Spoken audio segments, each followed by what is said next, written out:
Bagabo reka ndongere ndabaha ayandi majambo yo guhumuriza. A yes from God blesses you, a no from God protects you, and wait on God prepares you. Ndakubwiza ukuri ibi bintu nivyo. Imana ikwemereye ibiguhezagiye, Imana ikwankiye ibigukingiye, kandi urindiriye Imana ibiri kugutegura. Ibi bintu nivyo. Igihe Imana ikwankiye ibiri igombe kugukingira ibintu, igihe Imana ivuze ego ibiguhezagiye, kandi urindiriye Imana ibiguri kugutegurira ibintu bizima. Sindokubesha, reka tubandanye. Baga ngo you are already blessed in so many ways. Focus on that. Ndakubwiza ukuri Imana yaraguhezagiye mu buryo bwinshi butandukanye.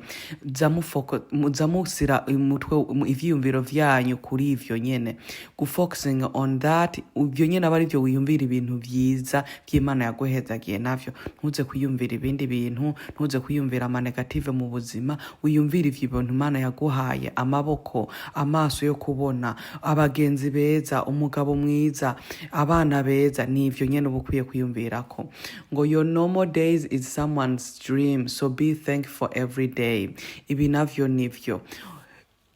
Iyo minsi yawe isanzwe, ivyo bintu wibaza ko mu buzima wawe bisanzwe, aba ari vyo wundi muntu aba ari kurota abashaka mu buzima. So dushima kila munsi, kuko ivyo vyiwawe ubona ko bisanzwe, kundi muntu aba ari vyo ari kurota. Rero zurashima, iyo Imana ushima, Imana iraguhezagira ikakongera n'ibindi. Sawa. Ngo this year made you strong, next year is going to make you happy. Ibi navyo nivyo. Ivyo waciyemwo uwu mwaka biragukomeza.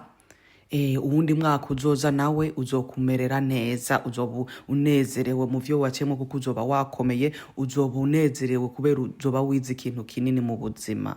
Sawa, reka tubandanye. You are going to make it. Trust God.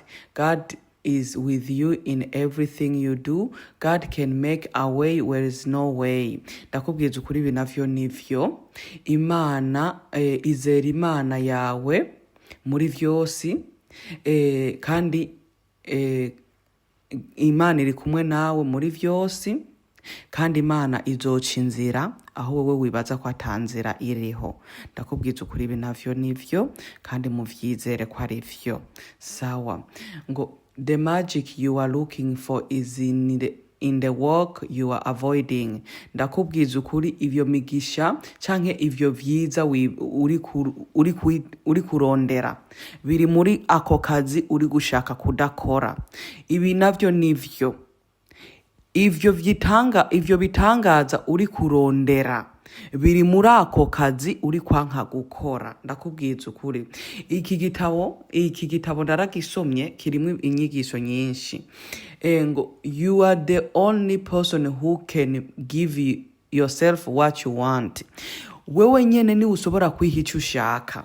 Ibi bintu utabitahuye ntabwo nukuri usobora kugenda imbere mu buzima. Wewe nyene ni ushobora kwiha icyo ushaka mu buzima. Wewe nyene ni ushobora kwiha icyo ushaka. Nta wundi muntu azoguha ivyo ushaka, nta wundi muntu azokuronderera. Ni wewe nyene ushobora kwiha ivyo ukeneye mu buzima, ivyo ushaka mu buzima. Sawa, reka tubandanye. Ngo progress is impossible without change, and those who cannot change their minds cannot change anything. Ibi bintu navyo nivyo. Nta terambere risobora kuba udahinduye ikuntu ugenda. And those who cannot change their minds cannot change anything. Wewe udasoboye guhindura mu vyiyumviro, udasoboye guhindura ivyiyumviro vyawe, nta kintu kisobora guhindura. Ivyo navyo nukuri bagabo kwambaye ubusa. Nukuri ni uko udasoboye guhindura ivyiyumviro vyawe, udasoboye kumva impanuro, nta kintu na kimwe uhindura. Ego. Iki gitabo rero ndaragisomye, ndaracitondeye, ndakigira ko ibintu bimwe nibizima. Ndakubwiza ukuri. Hama accept yourself and keep moving forward. If you want to fly, you have to give up what weighs you down. Ibi bintu navyo nivyo. Niwitahure ubandanye imbere. Ushaka kuguruka nukwikura ku muzigo ukuremereye. Ego, ivyo navyo nivyo. Ushaka kuguruka. Ntiwoguruka rero ufise umuzigo inyuma yawe, nuwikureko hamubandanye imbere. Ubuzima nuko tumeze. Mu buzima nuko umeze, ntabwo ushobora wikoreye ikintu kikuremereye, ntushobora gutera imbere. Ni mpaka rero ico kintu kikuremereye umanze ucikureko, nyambara abagenzi babi, nyambara abantu bakubeshera, nyambara abantu bakuvugira nabi, abo bantu ukwiye kubikurako hama rero utera imbere. Ndakubwiza ukuri nuko mu buzima. Nothing we learn in this world is ever wasted. Ndakubwiza ukuri nta kintu mu buzima uzokwiga uzobutaye. Ikintu cyose wize mu buzima kirakugirira akamaro mu buzima. Nawe utogikoresha uno munsi, nawe utogikoresha ejo imbere kizoguteza imbere. Sawa, wumvise? Rero niyo majambo narimvise kubabwira uno munsi.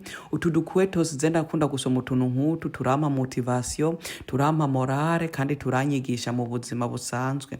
Sawa, mugira umunsi mwiza, murakoze. Sawa.